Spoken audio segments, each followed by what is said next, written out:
Hello and welcome to the How to Thrive podcast. This podcast is hosted by me, Claire Sanders, and my sister and co-founder, Helen Silver-McMahon.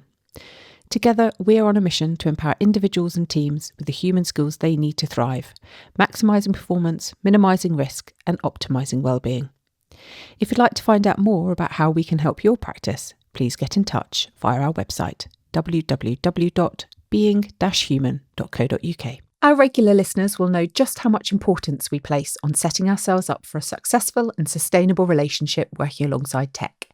And so we are absolutely delighted to introduce Surmise as a sponsor of the podcast.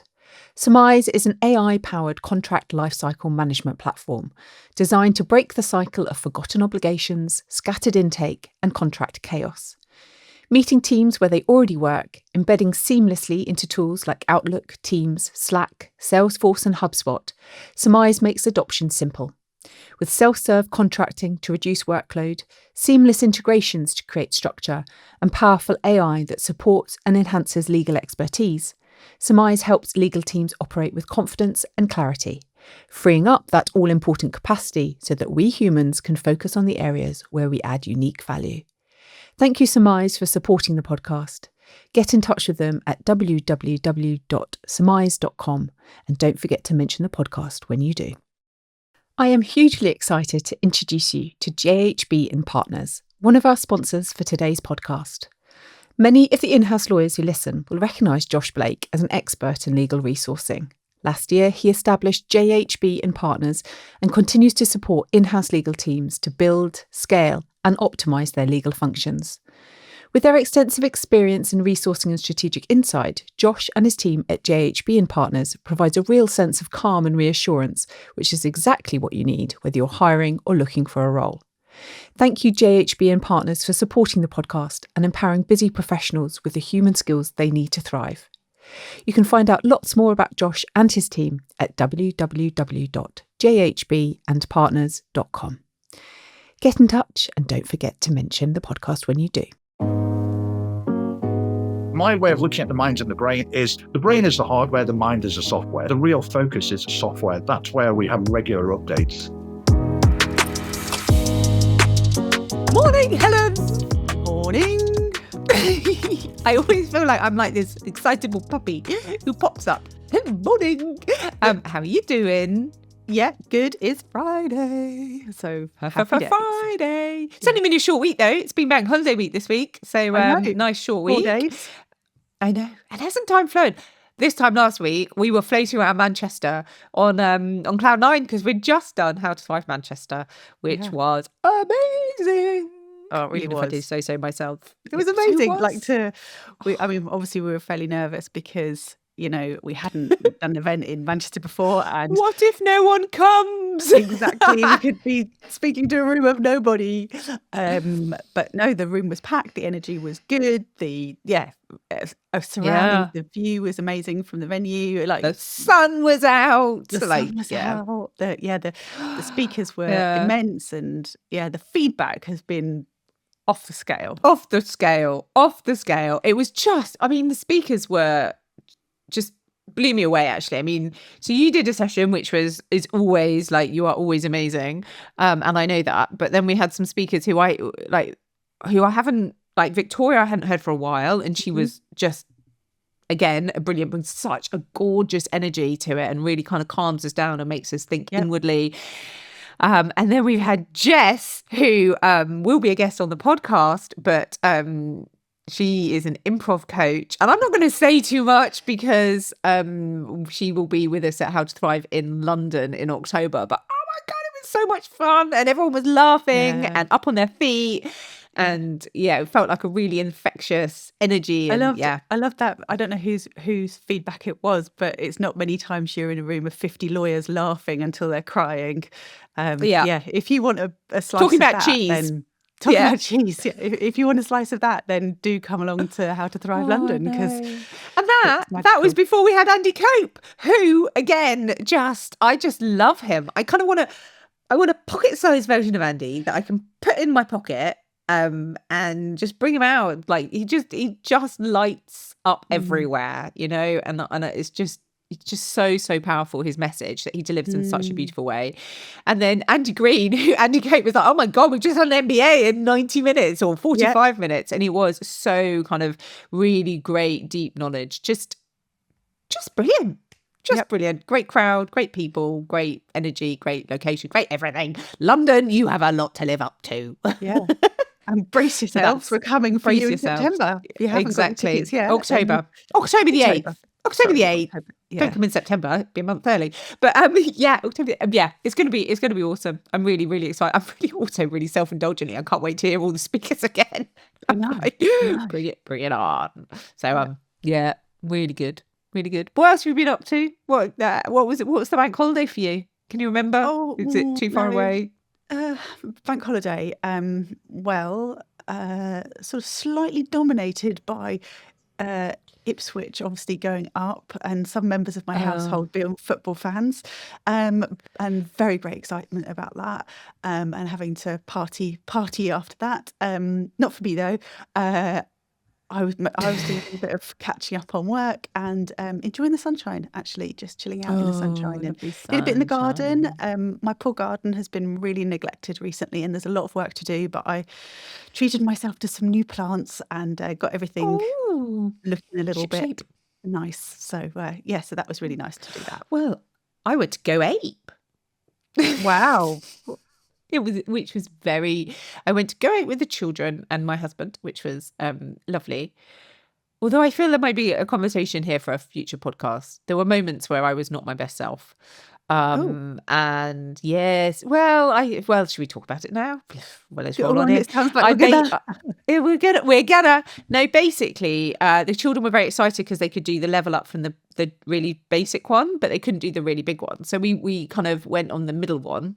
Yeah, really excited, and we got to the first crossing, and my kids insisted. The kids went at the front, and then Chris, my husband, and then me. We got to the first crossing, and George wasn't sure, but he went across. And then Millie just started crying and was like, I am not going across there. She was like, it's too high. And so we did this whole like coaching her through it, and she eventually went across. But then you had to go through another one, and George wouldn't cross because he said it was too high. And I didn't cope with that very well. I may have told them they were being pathetic, and I'm quite ashamed of myself. And I think this is like cathartic. Can we use this as group therapy? Because so basically, ultimately, we then had to come down, and they went up the lower ones, and they were fine, and they loved it. I think I was probably I think I'd built it up to be this amazing family opportunity, and then it didn't quite land like that. And also I was quite like, I really wanted to push them. Like I was like, I know this isn't easy, but we have to do hard things sometimes. And I think I was trying to teach too much of a lesson. It's ridiculous. It was meant to be a fun day out. So we all went down a level, and we had a much nicer time. And the zip wire was really fun. So overall, it was lots of fun, but there are moments where I think, "Come on, Claire, you've slipped." Did they go up before? Millie had, but not George. I just slipped into not a great controlling parent. Is that where I went? We live, we learn. We live, we learn. Exactly, and no one's perfect, and it was good. It was good fun, but just a lot of self-reflection, and also I realised that I don't really like the heights either. It's quite scary, especially this is one where you're like your legs are going different ways, and I was like, what if I'm going to fall? Or I'm really going to do myself in. And Millie kept saying to me, "Mummy, can you do the splits?" And I was like, "No, I can't do the splits. Do I need to be able to do the splits?" Oh my goodness! But so that was hidden lessons in life as always. So it's all good. But this week next week I'm off to Portugal for a few days, so that'll be really rather lovely in the sunshine. In fact, as this goes live, I will be in Portugal at a conference, working obviously. But that'll be rather nice. So so that's my week ahead. What have you got coming up? Anything exciting? No. I'm speaking virtually at a conference on Thursday. Well, there we go. Yeah, so the sun's shining action at the moment, which is really always good. So that's a nice weekly session. So it's all good. All good. Fabulous. Right. Well, I shall let you go to carry on with your with your day ahead. And by the way, Helen says it's sunny in her neck of the woods. It's raining here. Just going to give really you nice. that. We're not having any of your rain. You can keep that. I'm keeping my sunshine. Thanks. No, we need rain. Guys. We need the farmers are not happy. Not enough rain. Not enough rain. Okay. Well, you have So the we need rain a little today. I'll have the sun today, and then we'll swap tomorrow. How's that? Oh, you want rain on a Saturday? No, I don't want the rain at all. I'm quite happy to have no rain, but I don't want to upset the farmers either, to be honest. Oh, listeners, I feel like we've gone down a leafy path already. So today's guest, we haven't even talked about today's guest. Today's guest is Neil, who came to us via our wonderful friend Nigel Tabada. And yeah, really, really, really interesting conversation, full of really great tips about performance and mindset. And yeah, I've written loads of notes, so I hope you enjoy it as much as we enjoyed recording it. Yeah, enjoy.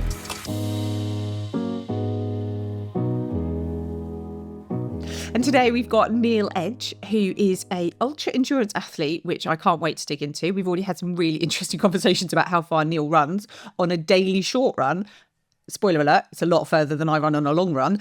And he's also a mental performance speaker and coach. We've obviously got to know Neil over the past few weeks as we've been prepping for this call, but I'm really excited. Neil, welcome to the How to Thrive.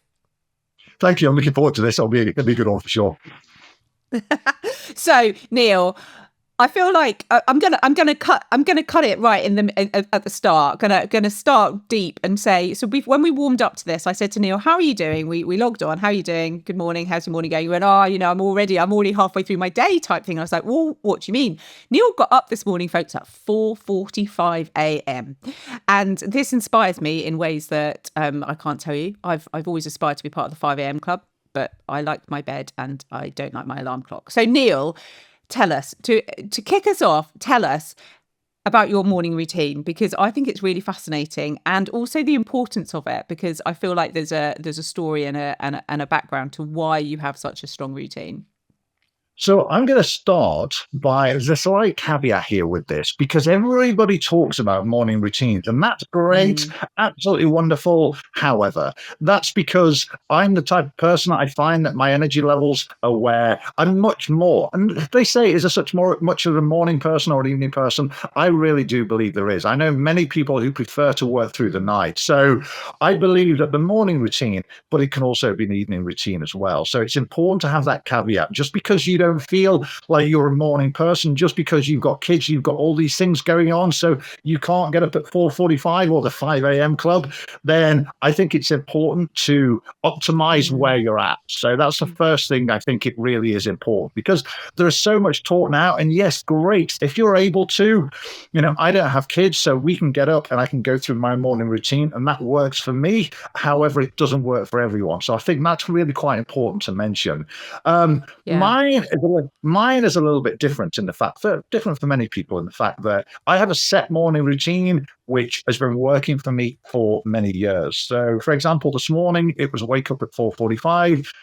First thing I do is check my heart rate variability. I don't wear Whoop or I don't wear one of the other bands. I use a particular app which works and it gives me my reading in the morning. I know that Whoop and Aura Ring and the other bands, they operate on a 24-hour basis. I don't. This is basically my morning readiness to understand whether I've recovered from the previous day's training. Okay. And I take a look at that. And also with that, it's important to mention it because a lot of people get carried away with data. I haven't done this or I haven't done that, and that then influences the rest of the day. It shouldn't. Whenever we're tracking anything, in most cases, we track it in trends. So if all of a sudden I find that the data from my heart rate variability isn't quite where I want it to be over 3 or 4 days, then I'll take a look at it. So I use an app, a particular app I can mention if you like, the one I use, which is very, very credible, called HRV4 Training, the number 4. Wake up as a quick 1-minute morning readiness test. And then I need to be up because life doesn't exist without coffee, as I mentioned. So my brain is not working without coffee. I know my name. Sometimes I know my name before coffee. Sometimes I don't. So I've literally got to get my coffee quickly because then I state my morning affirmations, of which I've been using for many years, and I change them every 4 weeks. Stay those 2 to 3 minutes straight into my meditation. Meditation is absolutely wonderful. A lot of people confuse meditation and mindfulness. Meditation is another form of mindfulness. Now, sometimes I don't use the app that I use. I use a free app called Inside Timer. Sometimes I literally just sit there and focus on my breath for a count of 500, a count of 1,000, whatever that may be. It's still mindfulness. And every time I notice my thoughts wandering, I'll bring them back. I've been doing it for years now. Very rarely will it happen. That then sets me up for my day. I always believe it's important that the body controls the mind, not the mind controlling the body. You know what it's like when you get up in the morning, you think, geez, I've got a really important meeting. And then the brain switches on. The mind now focuses on that early morning meeting. I want the body controlling the mind, not the mind controlling the body. And so do that. And then I'm straight off my run. This morning was a double session, so straight off my run, hard run on a incline on a treadmill with some hill sprints, and then I had some heavy weights to do after that, and then I got into my day. So, and that was a start really. And I had 2 breakfasts as well. So I had one before I leave, one after, which is great because it means I can eat. And I'm something, an important caveat here, sorry, is the fact that I'm 6'9" and 18 stone. So, I need eating is an important part of the equation. It really, really is. So this, I mean, already I feel like there's so much to unpack here, because so you are your background, and let's dial it back and let's talk about kind of your background, because I think this is really interesting, and let's come back then to the important affirmations, because as you say, 6'9", 18 stone, you're a big guy, okay, and tell us about your background, about kind of what's brought you to the point that you are at now, doing what you're doing. I'd never planned to become. So I began a number of years ago as an entrepreneur mindset coach, helping entrepreneurs to overcome, to move through self-doubt, and specifically imposter syndrome. After 4.5 years of study, realized that I had imposter syndrome. Nobody believed it. People sort of, on the surface, everybody thought, so confident, not in the slightest. It turned out that it was that.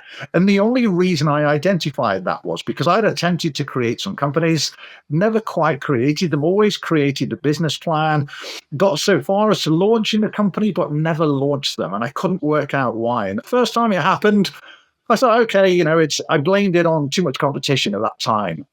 Second was another reason. By the time it got to a third reason, I thought I need to do something about this, because there's something happening here. Now, I don't know what it is, and I can't continue to go through life in this way. And it was a sports psychologist at the rowing club at the time who pointed me in the direction of psychology and said, this is what I would start to look at and then go off. And I naively thought, great, 6 months, I'll study psychology for 6 months, and then I'll be an expert. I'll fix it. I'll go off and launch a company. I'll be the next Richard Branch, and everything is easy. Turned out that the mind is just a little bit more complicated, a little bit more complex. Yeah. And so I then realized that, hang on, if I'm going to achieve anything in my life, I need to really understand this. So I looked at psychology and thought, great, but that's one perspective. That's one angle. I need to look at other angles. And so I looked at CBT and did some courses there. And then I looked at act and commitment therapy. Then I looked at other aspects, NLP and other aspects too. And it became really interesting because I was finding out so much information. And then thought, well, rather than go off and launch these companies now that I plan, why not help other entrepreneurs who, imposter syndrome it really is important, especially for new entrepreneurs. So that's what I did. Became an entrepreneur mindset coach, realized very quickly that I could help one person on one call, another person on another call, and that's great. However, I needed to help more people. So what could I do to help more people? And that's where I found speaking and, being on stage at my height and my size with the knowledge that I have, it just worked. I just found that I love being on stage. There was no sort of nerves. I felt more comfortable being on stage than I did in the audience. And I've always felt that way. I found my place. And that's what I did for the first 4.5 years, was speaking and coaching entrepreneurs around. And were you doing ultra endurance? I mean, where does the ultra endurance sport fit in with that? Were you doing that before? Because you mentioned rowing. Where did that fit in? Endurance sport never played a part in my vision at all going forward. Triathlon was always something that I just saw little skinny people doing. And I'm quite a vain person, shall we say, and I tried, and I just thought I just wouldn't look right if I became this slim person, which is, just wouldn't suit me. It suits other people, just not me. And then did one triathlon, became addicted like many other triathletes do. So all of a sudden then I realized that, and I got to the point, having worked with many entrepreneurs, speaking at many different entrepreneur conferences, I got to the point I needed a change. I found that this was automatic. I needed something else to relight the fire, and realized that triathletes had major challenges themselves. So then thought, if I can apply my knowledge now, maybe this is my new focus. And also, because I was an athlete myself, a triathlete myself, I understood the challenges they're facing. And that's half the battle. Understand the challenges that your audience is facing, and then find the solutions to help them to overcome them. And so that's what I did. And it just flew. It really, really flew. And the reason it did is I've been continuously studying since 2009, every day, studying for at least an hour every day, new research, different books and so on and so forth for many, many years. And it just worked. And I was the only person, and still am as far as I'm aware, the only person specializing in mental performance coaching for triathletes. Okay. It began working, and then I began working with professional triathletes, and all of a sudden now my name became associated with professional triathletes, and it really did fly. And then I realized, hang on, there are endurance sports conferences here, and I was being asked by teams to conduct workshops, some big teams to conduct workshops for them online. So that also then, so I could plug the speaking side into that, and that worked. And I spoke at some live some live events, and also online events as well. And that really continued to work. And then, so I all of a sudden then became this endurance athlete and absolutely loved it. And that's where the sort of the link between rowing and then endurance, and then the ultra endurance kind of fitted into that, because then I did a number of triathlons, and that was wonderful. But then I'm always thinking, what's next? What else can I do? Lots of people are doing this. I need to do something. I've got all of these mental tools, and I've got a massive engine physically. So what can I do? So it was then that I found marathon swimming. Now, a marathon swim is anything over 6.5 miles. Okay. So pretty much. Yeah. And I then thought, my brain thinks, new challenge. What are the limits that I can take it to? That's the way that my brain works. I'm quite different to most people. So I think I'll start doing something, then think, how far can I take this very quickly? Because the imposter syndrome's gone now. The only problem now is I have all these mental tools, and for most people, it's, the body is capable, the mind is not. My view is, my brain is like, you can go off and run 3,000 miles across America tomorrow. The body's like, well, hang on a second, maybe let's slow this down a little bit, shall we? So I'm quite different in the fact that I can go off and conquer all these crazy challenges, but then I've also got to be realistic and then reverse engineer that to create these plans. So as soon as I thought marathon swimming, so I was training in the pool, which is, so training, I was going to do a one-way Windermere swim, so 10.5 miles as a training swim. And then I was going up to a lake in between Peru and Bolivia called Lake Titicaca, which is one of the highest navigable lakes in the world. And that was the plan that I was going to. This was back in 2023, January 24. I was going up there with a sports scientist friend of mine, and we were going up to see if this particular route can be done, because it was going to be a challenge. And so when you say to me, someone like me, something can't be done, I'm possibly going to test it. And that's what we did. Got underwater one day, and I won't go into this because I know that a little bit later on you're going to ask me specifically about this, but got diagnosed with quite a serious medical condition, you could say. And that brought its own set of challenges, and so that's kind of how that's but like I said, I won't mention that because now you're going to ask me about that later. But that's kind of where that went. So what I'm kind of I think what I'm finding particularly interesting is it's like I feel like for a lot of athletes you hear they're physically very, very capable, but there's this massive hurdle that they have to get over, which is their brain, their mind, playing tricks on them, telling them they can't do it, like putting barriers in place. Whereas for you, I feel like you are almost the opposite. It's like you've really, really worked this muscle, which is your brain and your mind. And so I find that really intriguing, because I suppose, and that's what you've put your mind first, and then your body is catching up with that. Is that fair? That's 100% correct. Yeah. Now, the challenge, though, and that brings its own set of challenges, because all of a sudden I'll be talking to my now run coach, and I'm now saying, well, how about we do this? Because I know I can do it. Because mentally, physically, the physical aspect, the mental aspect are closely tied. Now, I could drag myself through much, much further races. Now, just because you can do something, it doesn't mean you should. And there's also the risk of injury as we're getting older. So I also have to be very smart about managing. So it really is a balance. And so I want to go off and conquer that. Can I do it? Probably yes. Is it going to cause damage? Probably yes. So the older I get, I have to be a little bit smart about that to be able to dial that back. But you're right. Most athletes, or many athletes, the mental aspect. Now, the problem with that is, and especially working with triathletes, is certainly in the UK, there is less knowledge about the power of the mind in terms of mental performance and mindsets. Whereas athletes in the US are much more attuned with that. And they've been working with specialists and experts for many, many years. So, for example, I work mostly, there's a couple, but mostly with US athletes because that education process has already been done. So they're already aware of the possibility of the mind. And then they hire me to plug that in, to plug in those gaps. And so that's the reason they're continuing to be very successful. Yeah.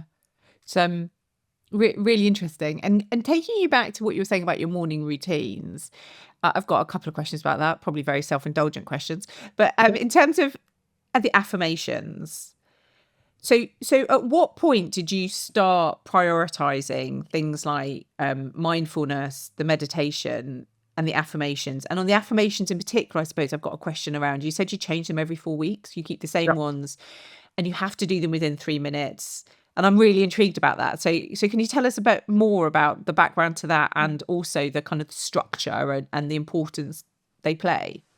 Sure. Now, affirmations, when I began studying, I'm the world's biggest cynic. If you say something to me, it's based on research, I'm going to question the research, and I know how to read research. So when I heard about affirmations many, many years ago, it just didn't seem right. It didn't.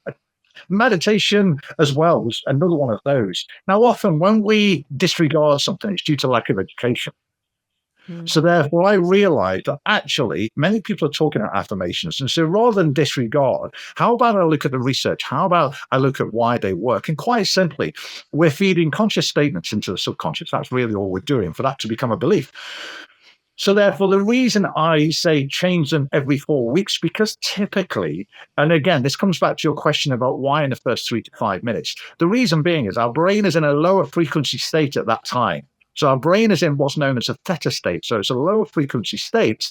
So affirmations will be fed into the subconscious that much quicker in a lower frequency state. There's less noise to prevent that from happening. The door is slightly more ajar, shall we say, in those 3 to 5 minutes. So affirmations work 24/7. However, stating them within the first 3 to 5 minutes before waking and also before sleeping too, because we're in the same state before we sleep, means that information gets fed into the subconscious that much faster. Now, it's important with affirmations, there's a caveat here, is that we state them in the present tense. Affirmations about now. So I hear athletes talking. I asked athletes if they're using, or some of the leaders, the emerging and senior leaders I speak to, and they use affirmations, and it's often about I am planning, or I'm in a future tense, whereas the reality is they need to be stated in the present tense, because ultimately our focus is to change how we think and how we feel right now. So that's the reason. So I state them. So, it might be I feel calm, or I am calm running over long distances, or I'm calm during important meetings, or I feel calm, etc. So it's always in the present tense, and typically only 2 to 3 minutes. Now, to make that even easier, because you're thinking, well, I'm writing my affirmations, but now you're going to tell me to close my eyes because of the senses. So I'm probably not going to remember them. So what can I do? So I have my athletes record them into their phone, first of all, for 2 to 3 minutes, 3 to 4 affirmations. So in the morning, once they've checked their HRV, then they've got to put the headphones in and they're listening to them. So they can close their eyes, which reduces the in additional noise. It sort of prevents one of those senses in terms of our vision. And that just makes it so much easier. So they're the ways to optimize. And affirmations will always work. My view of life in general is optimization. What can I do to make it more efficient? Yeah. It's interesting because it feels a bit like hypnosis almost. Is it a level of like a hypnosis? I also think that my only it makes me wonder whether I can totally see how that feeds into imposter syndrome as well. Actually, that kind of self doubt and which voice are you listening to. But it's really interesting what you're saying and how you've explained it, because I've got 2 children, and with the first one in particular, I was really scared about. I think I'd heard so many terrifying things about giving birth and kind of horror stories, and all of your friends who've got kids had these brilliant, horror stories basically. And so I looked for some way of kind of overcoming that because I was really scared. And so I did hypnobirthing light, I'd call it. I wasn't a massive hypnobirther, but I listened to a lot of the stuff, and I would fall asleep listening to it. And every time I'd wake up again, I'd be like, oh God, I haven't done the homework. I haven't listened to it. I haven't concentrated on it. But sure enough, when it came to actually being in labor, it helped. Like something had gone in, and so it's kind of like actually it was. Helen, do you? Can't believe I don't know this about you. Do you use positive affirmations? Yeah, I feel like, and if we don't, we should start. I have my positive. I use 3 that I chose a while ago, and I actually have them on framed on my office wall, and they are: I am strong, I am calm, I am happy, and I repeat them.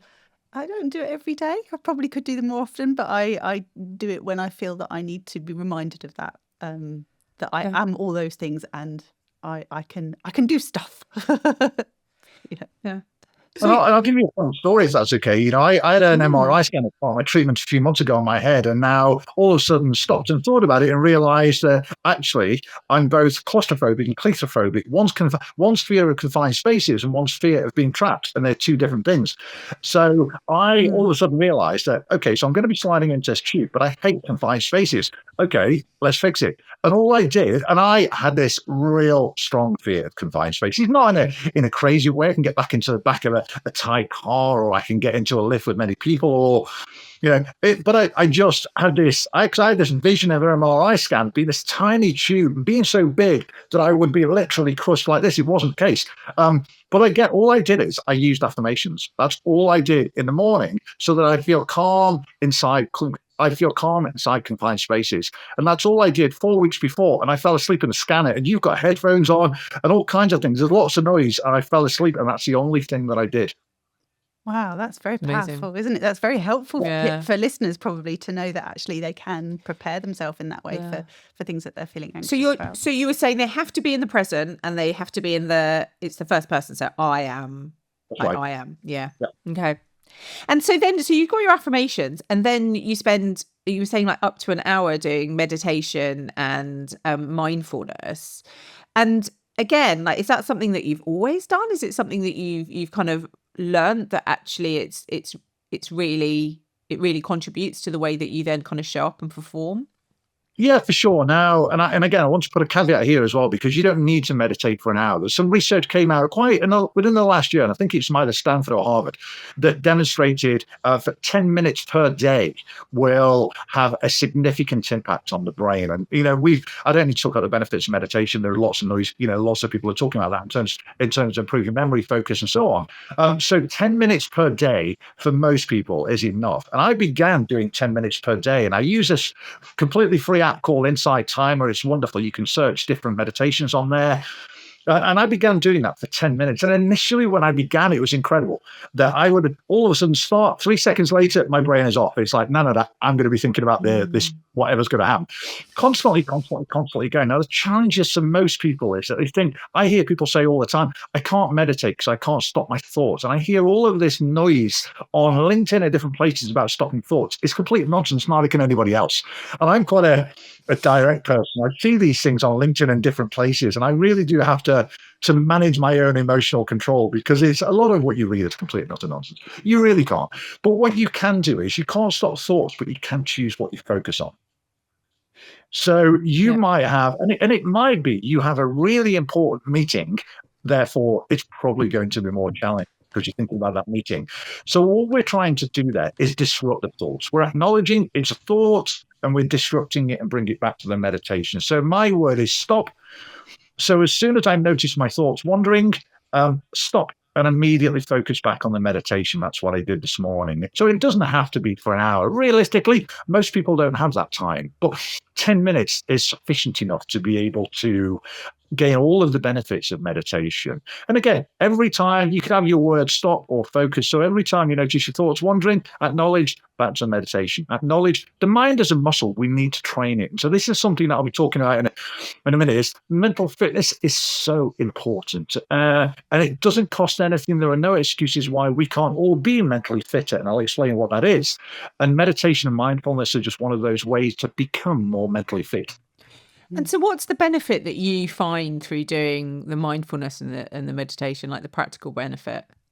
My ability to focus is just, it's incredible. For me, there are lots of benefits in terms of improving the mind. There are lots of neurological benefits to it. But for me, it's focus. I'm able to, and we live in a society where, our focus is tested on a day-to-day basis. We've got notifications on our phone. We've got, colleagues calling. We've got all of these different things going on.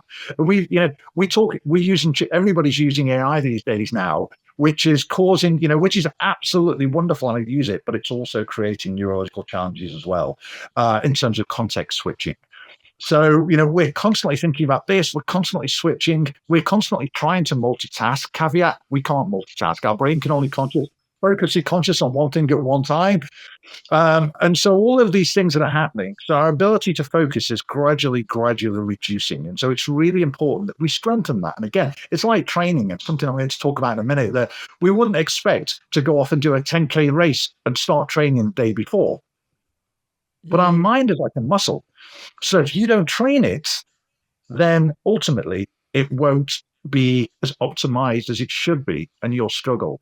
Now, when I talk about the mind and the brain, my way of looking at the mind and the brain is the brain is the hardware, the mind is the software. So typically we don't, typically we can update the, certain elements of the hardware, but the real focus is the software. That's where we have regular updates. Yeah. And so then when you're an endurance athlete, so just thinking about that, thinking it through, like the affirmations, then you've got kind of the focus. When you're an endurance athlete and you're in the middle of a race, I suppose this has always made me wonder, are you focusing the whole time on what you're doing and your, like, the quality of your stroke if you're in the swimming element, or your physical conditions tell that this is not my sweet spot, talking about the physical aspect of triathlete. Bear with me. Rather than thinking about what you're doing, are you focusing on that the whole time, or are you letting your mind wander? So you're basically you're switching off from the physical demands that's going on. Where's the balance there? That will all depend on what I'm doing. So, for example, tomorrow I've got a long run to do. Tomorrow, I know where the challenge is going to be, and this is a really important one. So, certainly the athletes that I work with, it's what we need to understand is: are you familiar with the term cognitive load, or will your listeners be familiar with the term cognitive load? And if not, I can explain. Well, explain it for the benefit of them. It's always good to have the context. So I see cognitive load as being, it's like trying to open 20 or 30 tabs on your browser and expecting it to work just as fast. It's Helen. And I could talk for the next 7 hours about this, so I'll keep this quick. I'll reduce this. Now, we know as athletes that higher cognitive load equals a higher perception of effort. So if all of a sudden I don't do any kind of reset before I go off and run, my brain is going to be thinking about the keynote that I'm doing on Tuesday or something else. And so before any session, the first thing that I will do, I'll do a mental reset. Because when one of the key factors that I focus on is my autonomic nervous system. Your nervous system is broken down to different parts. The key part that I focus on is the autonomic nervous system, quite simply. And if we go back to the older cars now, I know it's not, but the older cars where on one side of the rev counter, we've got sympathetic, which is fight, flight, freeze, which is unfortunately where most people live. The other side, we have rest and digest, which is the parasympathetic nervous system. If I know that my nervous system is very much sympathetic activated, I need to reduce that, because a higher more sympathetic activity will mean a higher percentage of effort, a higher perception of effort, how I'm feeling basically. So the first thing I need to do before I even go off my run is I need to do a mental reset so I can bring myself back to the center, so I feel calmer, so I feel more relaxed, and then I'm ready for my run. This is important. That mental reset is so important. Whether you're an athlete, it's important. Whether you're a leader or working within an organization, you can't expect, and especially later in the day when we become more and more cognitively depleted, that first few hours, wonderful. You're trying to make an important decision at 2:00 when you haven't taken any breaks at all from a mental perspective, you're going to struggle. And there's a way, something we'll talk about later, it's a term that I call decision debt. And that's something we'll talk about later. It's a term that I've created. So what I now do is, going back to my run tomorrow, I'll look at that and think, okay, where am I going to struggle? Because there is going to be certain parts on there that I'm going to struggle. So it might be there are 3 hills in the middle of that run, and I know it's going to get challenging. So the reality is, until I get there, and my easy runs are very easy, so I can really do whatever I want to do. I can relax, we can chat, we can listen to music, do whatever I want to do. But then I know that I've got this really hard part coming up. So then I need to switch on. Then I need to have specific tools. And I need to start making some decisions. Now, I always say, certainly in any kind of sport, never make decisions on race day. Always make decisions before, because your mind can be incredibly powerful.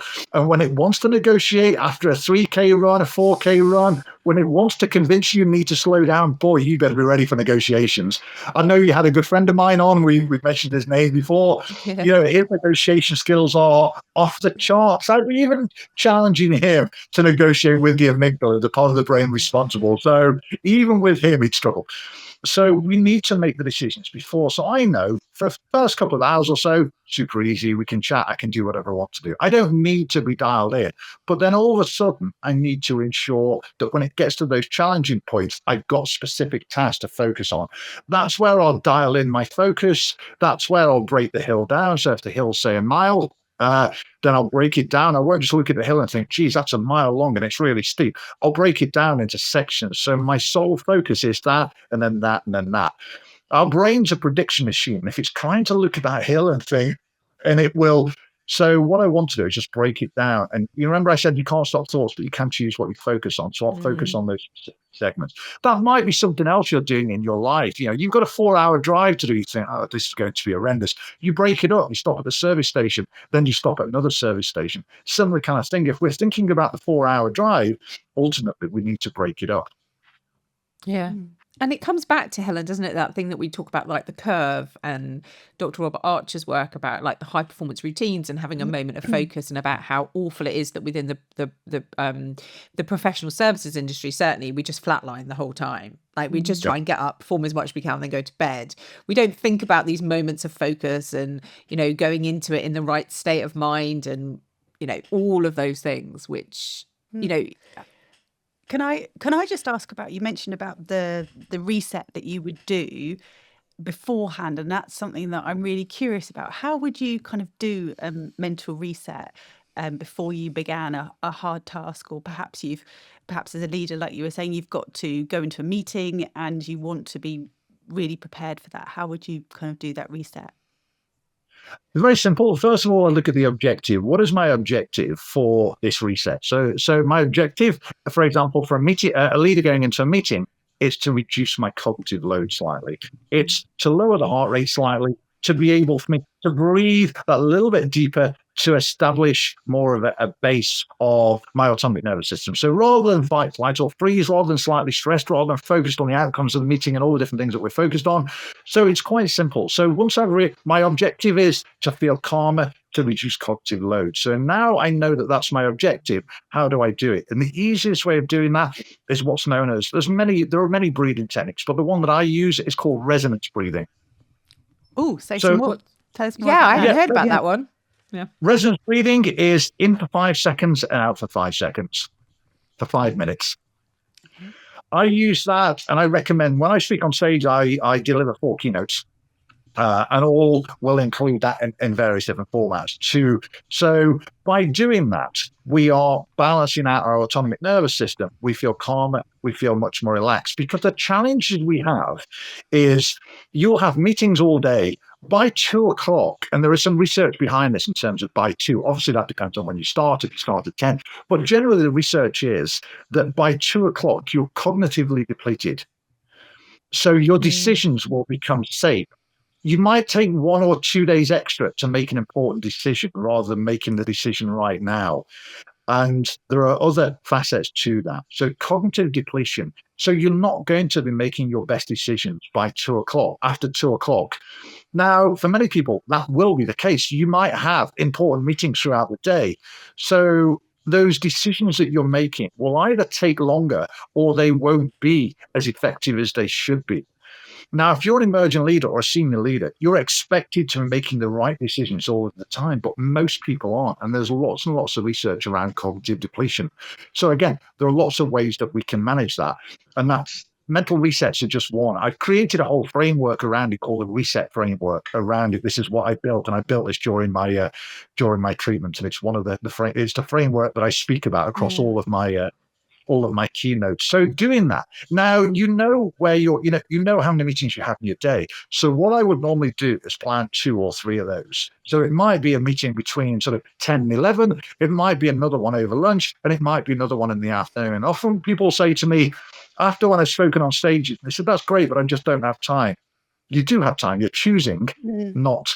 So now, are you choosing because you don't understand the importance? And if you don't understand the importance, because as I said something earlier, often we're reticent because of a lack of education. So let me explain further the reasons why you should be doing this. Because ultimately, decision debt is a precursor to burnout. Burnout doesn't just happen. There are steps before that. There are processes in place before that. So stages before that can happen. And so therefore it's really important. I talk about preventing burnout, not coping with it. So that's me going off on a little bit of a tangent there. But yeah, that's resonance breathing, 5 minutes. That's all it takes. So sit somewhere quiet, no notifications, the eyes closed, 5 minutes of resonance breathing, and you really will be calmer, because ultimately you're reducing cognitive load. And what I find really fascinating about this is, like, we professional service folk, and I'll put myself in that category, some of our greatest heroes, the people we aspire to be, the people we not necessarily aspire to be, the people we like really respect and we look up to and think, wow, that's amazing, what a feat of performance. We've just had the London Marathon, we've had the first sub 2-hour London Marathon, and I watch it and I'm like, wow, like that how is that possible? But yet I feel like we don't listen to the skills that they employ to get there. It's like, we're not listening. We're not saying, right, well, that's an amazing feat of performance. How on earth has a human run a marathon in under 2 hours? What are they doing to get them there? Like, what skills are they employing to have that amazing set of results? In the professional services world, we just kind of go, yeah, that's not for us. and we just palm it away. Not for us. And I'm really intrigued by that, because for me, the world is changing so quickly and there are so many demands and so many challenges, especially to the professional services world, like AI, tech, etc., that we should be embracing as many of these opportunities as we have to maximize our performance and our contribution.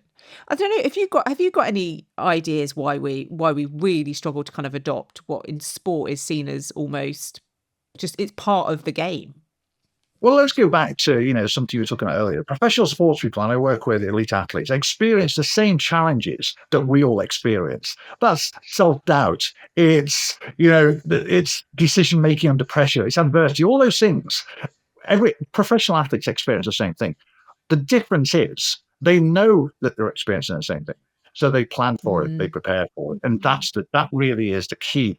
A lot of the tools that I talk about when I talk about one of my particular keynotes is talking about lessons from professional triathlete into leadership. A professional triathlete will experience a lot of the same challenges. Now, the first thing is, like, for example, I've read articles on the person who won the London Marathon in 2 hours. First thing, something really prominent and incredibly important, he believed he could do it. Because ultimately, beliefs are simply thoughts repetitive thoughts. thoughts dictate actions, actions dictate reality. So the first thing is he believed that he could achieve it. The second thing is once he believed that he could achieve it, that's a precursor to anything. If you don't believe you can do something, whether you think you can or whether you think you can't, you're right. Yeah. So you need to believe that you can do something. Whether you achieve it or not is different, but you need to believe that you can do it. Now, so once we believe we can do it, we then reverse engineer it. So we make a plan and we identify. So his coaches then would have gone back and said, right, okay, what do we need to be doing? But this is all planning and preparation. So as you might think as in professional services, I could never do that. Well, if you think you can never do it, you never will be able to do it. But if all of a sudden that sparks intrigue, all of a sudden that sparks something in your mind to think, I probably could never do it, but what if I can? And that's always the question, isn't it? Somebody said to me, you'll never be able to swim across Lake Titicaca. It's too high. Other people have swam across it, but there's certain routes, and people were presenting challenges. My brain translated those into, the more they said I couldn't do it, the more I wanted to do it. So I see that as an opportunity. Often people see challenges as hurdles. I see challenges as opportunity. It's like when I talk about, I'm going to come on to my my medical challenge in a minute, but when the consultant diagnosed, and we'll talk about that whenever you're ready, but when the consultant diagnosed and she said, you can't do this. Because I said to her, can I swim across this lake in just over 9 months' time? She said no. My brain automatically switched to, given the fact that the first question I asked her was, am I going to die? Because I thought what I was diagnosed with, that was death. I just assumed that was it. And I was preparing to say to my wife, well, let's see how long we've got left. And, we only got married the year before. So I was preparing for this. So then I asked, so she said, no, you're not going to die. The second question was, can I swim? The consultant was really confused because all of a sudden you just said, well, am I going to die? The next question is, can you swim? Because my brain didn't look at this as a challenge. My brain looked at this as an opportunity. Immediately, what can I do? So she said, no, you can't swim. I said, so okay, can I walk? She said, well, yes. So I said, so if I can walk, I can run, I can do ultra marathons. The consultant was questioning more so here rather than the actual cancer. I'm sure she was thinking there's something wrong. So again, it's about looking at a challenge. So that person who ran that and, a professional services firm thinking, I can never do that. You can either look at that as a challenge that you can't overcome, or you can look at that challenge as an opportunity. Just what happens if I can? Yeah. And do you think so? One of the things that I'm thinking as you're saying that is the importance of, and bear with me, devotion in that. So I did a lot of work when I was shifting from, full-time permanent role as a GC. When I shifted to founding Being Human with Helen, up to that point, I'd done a lot of work with a transformational coach. And one of the things we talked a lot about was about kind of devotion and about how actually that's something that's so deep within you. You can't, it's not a choice whether you do something. It's there, and finding the thing that is driving you and getting you up every day and drives those beliefs, if you will, is really, really powerful. And so that makes me wonder whether we don't actually give enough credibility to finding the thing in life, which I'm sure we all have, which will fuel those beliefs even in the hardest moments. So for me, I am devoted, and that sounds dramatic unless you really think about what the word means to kind of to being human and kind of improving the legal industry and kind of supporting people with these essential human skills. For you, I'm hearing that, you are devoted to the challenge, the physical challenge, the ultra endurance. Whereas I think maybe for people who haven't found that thing, it's harder then to layer on the belief system because they haven't got that. Does that make sense? Am I making any sense? Well, making total sense. And ultimately, it's exactly right. Now, that might not be, and I always it's always important to say this, that might not be climbing a mountain. It might not be. For some people, the hardest challenge in their life might be running a 5K. It might be doing something else, and it's really important. Well, yeah, it is important to find the devotion, finding that one thing and searching for it, but then reverse engineer it and then thinking, my view was, okay, so this is what I'm going to do. Now, how am I going to do it? So we reverse engineered everything back to really focus on the processes. Because again, this becomes a real challenge there. a lot of the athletes I work with are, and a lot of the emerging and senior leaders focusing on the outcome. It's always focusing on the outcome. The reality is, ultimately, we can't always control the outcome, but we can control the process. Mm-hmm. And so let's take you back. You've alluded to it a few times, but kind of like your health diagnosis, and I suppose the impact that had on you, and also about kind of your experience and how you managed your way through it. The outcome was what I was going to decide it would be. I made the decision what the outcome would be. I said to the consultant, they said, physically, you're going to be fine. I got diagnosed with cancer. And it was quite late stage cancer as well. I got diagnosed with cancer. The consultant said, physically, you're going to be fine. We can treat this. We know everything about it. Mentally, it'll be a challenge. And I smiled and said, mentally, it absolutely isn't going to be a challenge. You do what you need to do in terms of the treatment. I'll take care of this. I decide what happens in there. Nobody or nothing decides what happens in my mind. And, the old phrase, your attitude determines your altitude. Now, I got quite excited by this challenge, and it was quite strange, and I never want to have cancer again, and I hope it never comes back. It's gone now, and I hope it never does, because I'm not going to tempt fate. However, I got quite excited by the challenge, because what this was about to do, and it did, it was going to test every element of my knowledge of mindset and mental performance. It really was. This was going to be my test. Now, ultimately, I know that I'm authentic as a coach, and I know that I'm authentic as a speaker, and everything that I say, I ask other people to do. I do myself. However, this was going to be my test. So I got quite excited by it, which the consultant in emergency isolation found it quite strange, because all of a sudden I was sort of going into regularly, almost every other day, going to emergency isolation with shaking and hot and red and all these different reactions I was having all the time. But I was going in with a smile on my face. And ultimately, one of the tools that I used during that time was cognitive reframing. So cognitive reframing is one of the tools that helped me get through that. So typically when you go to the emergency or A&E, it's negative. I viewed that as positive. So I just put a different spin on it, because I knew that as soon as I got there, the wonderful doctors and nurses were going to fix me and were going to help me to feel better. So already, even on the drive to A&E, I was feeling better, because I knew that as soon as I got there, I would feel good and they would fix me. So that was something that I made the decision that my mindset and my mental performance, the mental tools that I'd been studying over the years, this would be a test for them, but it was a test that I knew that I could overcome.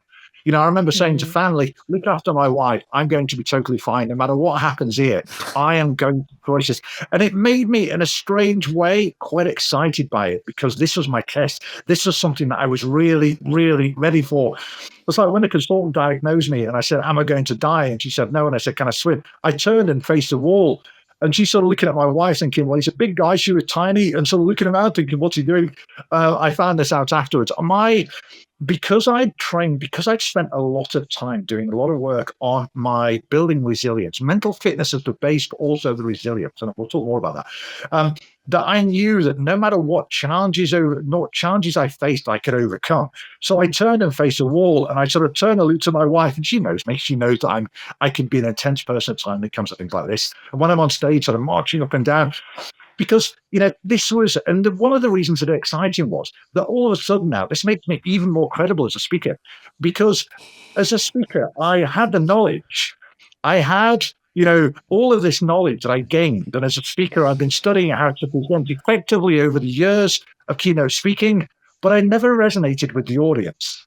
So I never really had a story that could resonate. I've always had stories. I've always been a good storyteller, but it never resonated. So all of a sudden now I've got a story. So I remember saying to a consultant, this is wonderful. My fee is going up, because all of a sudden now. So he said, what do you mean? I said, well, at the end of the day, there's got to be some benefits. So I might as well find out what the benefits are, and I'll get them.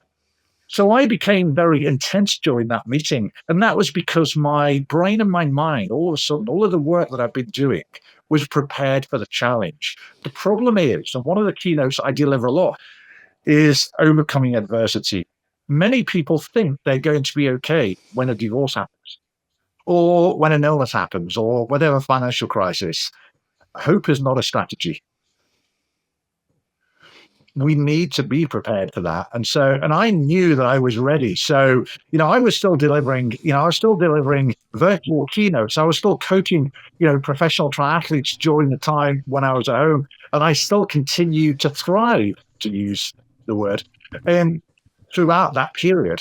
So I was just gonna ask. So obviously you had done a lot of preparation before you got your diagnosis. Like this was embedded into the way you lived and the mindset that you practice every day. For people who don't adopt that mindset and then they're faced with this huge moment of adversity, whatever it might be, is it too late? How quickly can you begin to chip away build on the mindset to help you overcome the adversity? Is that possible to do? Is there a way of almost fast forwarding it? Can you get to that point quickly? It's never too late. It's never too late to start. And I think, but ideally, in an ideal world, if you were to say to me, then, months or even years before, I so wonderful. But not everybody can. So the idea then, what do we want to achieve? What does that look like in terms of feeling calmer in the face of adversity, whether illness, crisis, what does that look like?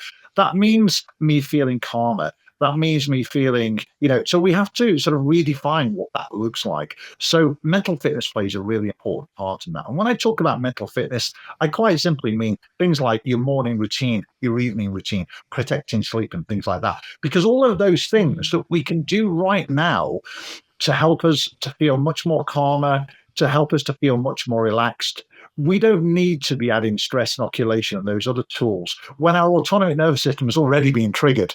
I see people all the time saying, growth only exists outside your comfort zone. No, it doesn't.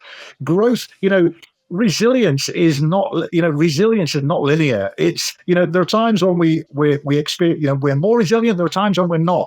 So it's really important for some people who are in a really stressful situation right now to create that balance. So it's not doing the stress inoculation. Stress inoculation can be anything. It can be cold showers. It can be cold baths. It's simply doing challenging things to create a voluntary stress response. So if you're already experiencing all that now, what the objective is, and number one focus is, how can you feel much calmer? How can you feel much more relaxed? How can you protect your mental energy during that day? So that's morning and evening routines, protecting your sleep, protecting your recovery during the day. We mentioned, creating those mental resets throughout the day. So mental fitness is an important part for people like that, so that when all of a sudden they do come through that, it's also realizing that as long as you're taking the steps to improve, because our brain wants to catastrophize when we experience challenges. So what we then need to be looking at, and I've got one of my athletes I can explain at the moment, who had a very, very bad bike crash. She was left for dead in November on a bike as a triathlete. And I said to her, what's the one thing that you can control today, which is going to help you to think and feel better? Because ultimately the way we feel is directly triggered by the thoughts that we focused on. So when you're feeling that way, what one thing can you do today, which is going to help you to feel that little bit calmer, that little bit better? It might be that you're grieving. So ultimately it's allowing your thoughts, feelings, and emotions to flow, not trying to fight them. So, in a grieving process, so allowing your thoughts, feelings, and emotions to flow, but then stating a time when you're going to retake control. Because ultimately, what we find is that once we allow those negative thoughts, once we allow catastrophizing and other elements too, unless we put a block on that somewhere, that will continue. So we need to interrupt it somewhere. So that might be, if you're grieving, or it might be a financial challenge. What can I do today which is going to help me to think and feel better? So you're creating much more of a balance, and that's what mental fitness really is. And so one question that's cropping up for me, and obviously you've done a huge amount of work on this, and you're incredibly mentally like strong, and that's wonderful. But I kind of want to just inquire, because do you have moments where you just crumble, where you go, I can't do this, where self-doubt floods you, where you just have moments where you kind of like you become mortal. and if you do, how do you, and that might look very different for you than it might look for me, but in terms of how do you then get yourself out of that? Like, how do you reset and rebalance and get yourself back on track? I do. I'm human, like everybody else, although human seems harsh sometimes. I prefer, because humans have weaknesses, and I don't like those ideas of weaknesses, but I'm joking. I do. I have those moments, but the difference is that the first part of my reset framework is the letter R, which is reset. So, letter R, which is recognize. So I notice thoughts, feelings, and emotions that are beginning to happen, and I'll stop and I'll pause. And that really is important. It's recognizing when you're experiencing that. It might be a frustration, it might be whatever that may be. For many people, they've missed that first stage. Before we can evaluate something, which is the next part of my reset framework, we need to recognize it. So I recognize when I'm experiencing those negative thoughts, feelings, and emotions. Typically, I feel them in my gut or in my stomach, and then I notice. So once I start to feel that way, then ultimately I'll stop, I'll pause, and my immediate focus then is what can I do to get back on track? Because ultimately, what's happening from a neurological perspective is my amygdala is attempting to create havoc, to convince me that that something will happen or something else, whatever it may be. Now, the challenge with that is when we start experiencing negative thoughts, feelings, and emotions, the amygdala will increase in activity and the prefrontal cortex will decrease in activity. Now, the prefrontal cortex, we think of rational thought, we think of executive function, etc., etc. So what I want to do is I want to interrupt that process. So I want to interrupt the signal here and bring this back online. When I bring this back online, then ultimately that will disrupt the process, because ultimately it's either activity in one or activity in the other, typically in most cases. And we can go into a lot more detail about that. So the first stage of my reset framework is recognize that that's happening first of all.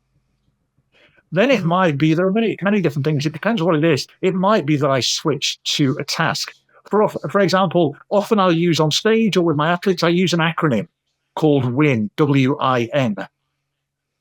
WIN is what's important now. Okay. So I use that a lot.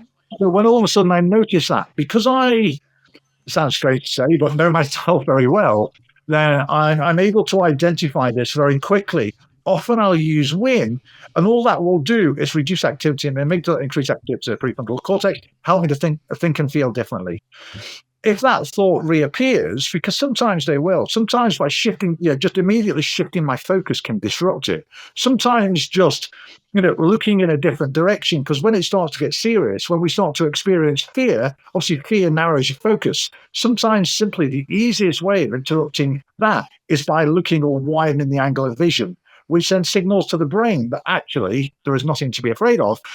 But sometimes those thoughts will continually reappear. So then what I then need to do is evaluate. I need to look at this. And in CBT, there is something called an automatic thought record. So rather than just dismiss it, because I've tried to dismiss it 3 or 4 times and it keeps returning, then I'll look at it and I'll then follow a process. And one of the easiest ways, is there any evidence to support this? So it might be something's going to happen or something is happening, or it might be a twinge in the body. During treatment, I was having reactions and twinges all the time. So it might be, is there any evidence to support it? Well, no, there isn't. So therefore it's fine and I can move on. But sometimes, refocusing is great, but sometimes we do need to look at it on a slightly deeper level, which is where CBT is absolutely wonderful to be able to identify. And then there's a process of which we can go through. So I don't like to be human, but ultimately sometimes I am, and I have ways of preventing that very quickly. Yeah. Really, really thought-provoking and really interesting, actually. And I love that WIN, what's important now. I think it's a really, really great grounding tool.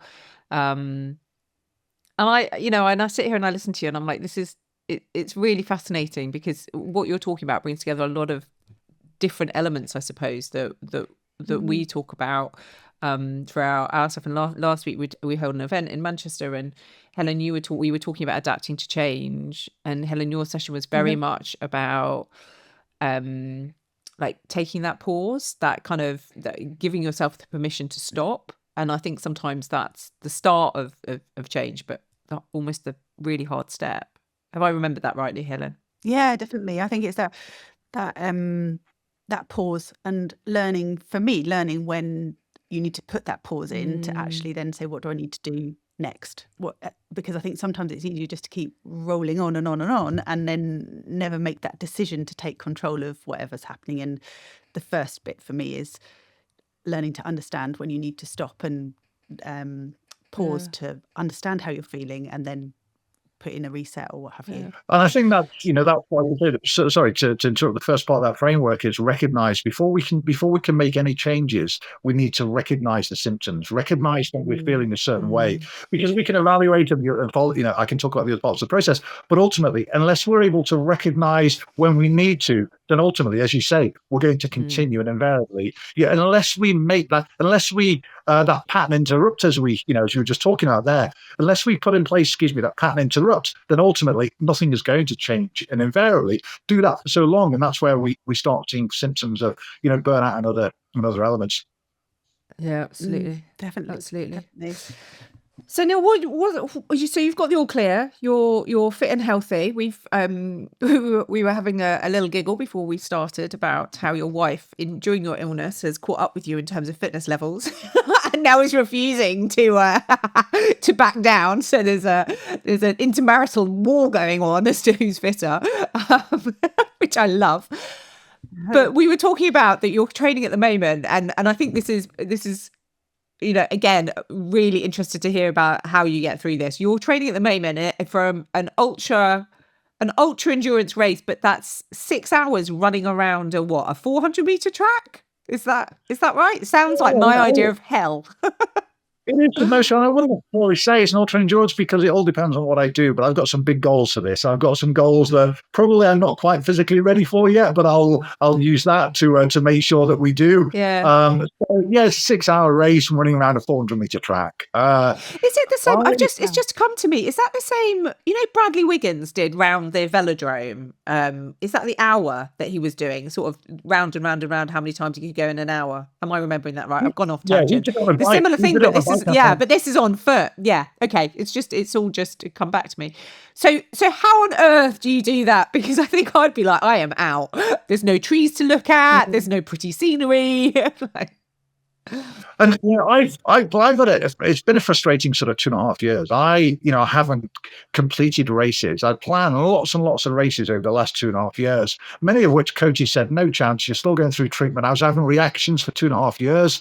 So I was still having to go back to hospital regularly over the last 2.5 years, which ended at the end of October. So I haven't been able to race at all for 2.5 years. Planning these races, great. My mind is like, great, you can go off and do this. The body, I was having reactions all the time.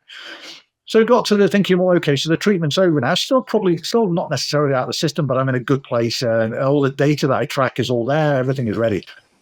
So I needed something, and I wanted to do the 12 or 24 hour. My coach has sort of intelligently prevented, but wisely suggested I don't do that. So we've set the 6 hour race.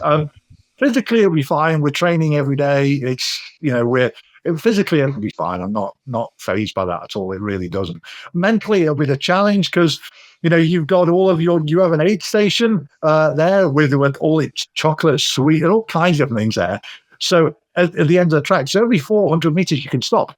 Well, you can stop whenever you like, but every 400 meters you can stop and eat cake and all these different things, of which. So it's for the temptation to stop, but I won't. Well, I can't say that to my wife. That would sound impolite and disrespectful. But I won't be stopping, shall we say? I'll be stopping for nutrition because everything that we do, we've measured. So with my coach, we've done some sweat testing, all these different things to identify how much liquid I need to take, how much electrolytes I need to take, and all of these different things. We've measured it, so we've got this right. And then we'll go off and continue. We've set a target in terms of how far we expect to go within that 6 hours. We've planned in terms of stopping for hydration, stopping for nutrition and things like that. We've planned all these things. So we're going to do it. I'm very analytical with absolutely everything I do in terms of sport. So like this, my coach has planned everything that he needs to plan. I've prepared all the mental tools that I need to plan. So I know when it's going to start becoming a little bit spicy. So I know what tools we need to use at certain times, because again, it comes back to what I said earlier. We don't want to be negotiating with our mind and our brain under fatigue. It just doesn't work. So we've got all these plans in place. And then should something go wrong, should I get cramps or should I have gut issues or whatever else, we've got plans for times when everything we've planned for doesn't go to plan. So we've got additional plans for the things that we didn't plan for. So, that's the focus. I think it's fascinating, isn't it? This kind of interplay between data and science, but actually, none of it can work in isolation. And Helen, when we talk about it feels like this is human factors, right? Like the systems you're working in, you've got the data, you've got the science, all of it. It's got to come together. And I think maybe this is a really nice point to end on before we ask you for your top tips for thriving. It's like this world we're living in. We can't do any one thing in isolation. So we can't have AI and tech in isolation. We can't kind of just think about our physical self in isolation. We can't think about our brain in isolation. We've got to put it all together and use all of the resources that are available and maximize kind of our investment in all of those resources. I think that's so important. Yeah. So, Neil, we ask all of our guests for their top 3 tips for thriving. I don't know, you've given us so many tips, which has been really, really generous, because not all guests do, I have to say, but I feel like I've written loads of notes. I don't know if you noticed as we're going along, I like my head down writing notes, which, loads of tips, which I found really, really generous of you. But what can you summarize that into 3 top tips for thriving? Is that possible? I certainly can. So the first thing is mental fitness and resilience are so very important. We need to be building the tools in advance. Mental fitness, as I mentioned, about your morning routine, your sleep routine, protecting sleep is so important. And that could be a whole different episode on sleep.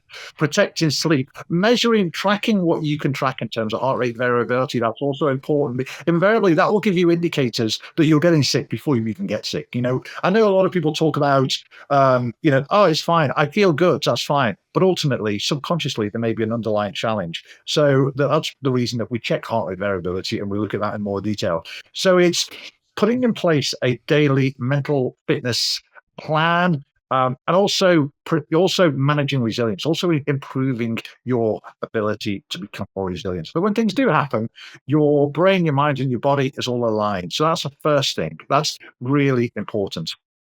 Recognize when you're struggling. Recognizing is so important. Now, if you're not sleeping properly over a period of time, some people don't have great sleep, and that's just the way that they are. However, recognize when you're struggling, understand the signs. Most people only recognize too late. They recognize when they're in trouble. Ultimately, one of the reasons when you talk to, and I talk about preventing burnout a lot on stages, and it really is important. Burnout can be prevented. So recognize is so important, because most of those people, if they'd have understood the symptoms in the first place, how they're feeling, it might be, it might be struggling to sleep. It might be they're feeling irritable. It might be whatever that may be.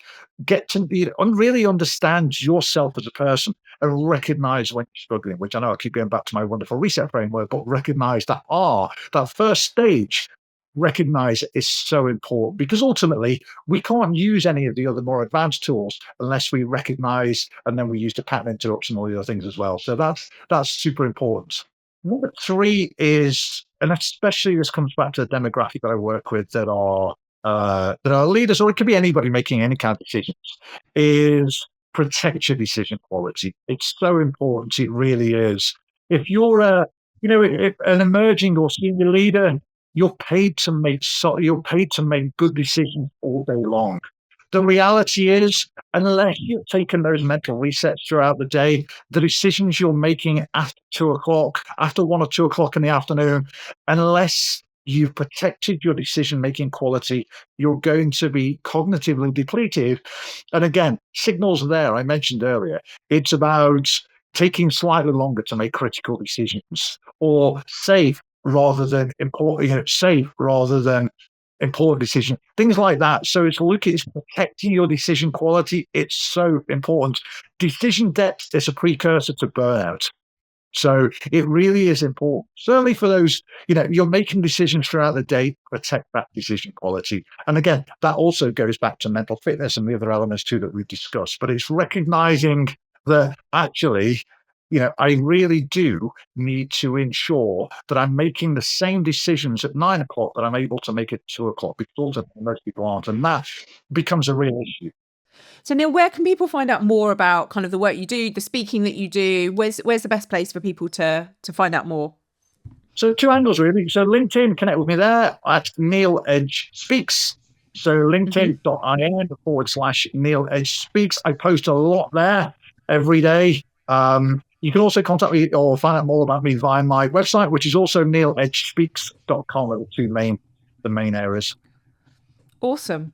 Well, it's been an absolute privilege to speak to you. Thank you so much. Really, really interesting. And just as I say, thank you for all the top tips and kind of the generous sharing of information. I think I've certainly taken a lot away that I want to go and digest. But yeah, I think I don't really do any positive affirmations or even really make space for meditation and mindfulness. I suppose active meditation is, I do a lot of walking on my own with the dog, and I suppose that's my level of meditation at the moment. But I think the affirmations is something I'm really going to take away and look at. So thank you so much. I really appreciate it. My pleasure. Enjoyed that.